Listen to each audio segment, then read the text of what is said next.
Well, the White House is responding to vandalism against a Catholic church in Colorado. We just mentioned that, and apparently sparked by the debate that is over abortion. Press Secretary Jen Psaki, who only has about a week left in her job, tells us that protesters should stay peaceful. White House correspondent Owen Jensen reports. Owen?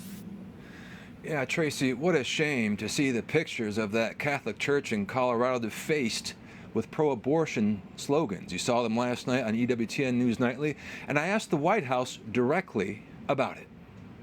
The Catholic Church was just vandalized with pro-abortion slogans in Colorado. It just happened recently. Is the White House aware of that, first of all? I've not seen that report. Obviously, we don't condone vandalism. We condone peaceful protest, and that's something certainly we're encouraging with everybody who feels passionate. Going after targeting Catholic churches, especially when it involves Roe. That's what they're basically focusing on. Again, we don't condone vandalism. We condone peaceful protest. I also asked the press secretary who in the administration is looking out for the unborn child, but she would not take my question.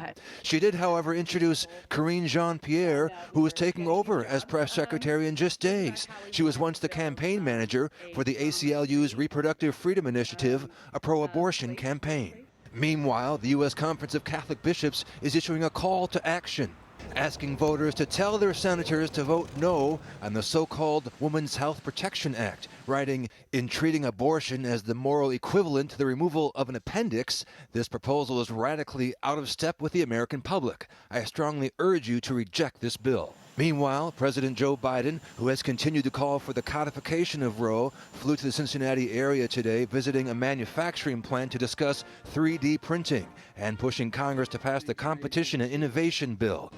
We learned the hard way that we can't fight inflation if supply chains buckle. The trip to Ohio comes on the news that America's employers added 428,000 jobs in April, keeping unemployment numbers very low, 3.6%. Still, there are worries the Federal Reserve may cause a recession in its drive to halt inflation. Now, President Joe Biden heads to Delaware tonight. Then on Sunday morning, he'll meet virtually with G7 leaders, and they'll be joined by President Zelensky of Ukraine as the war there rages on. At the White House, Owen Jensen, EWTN News Nightly.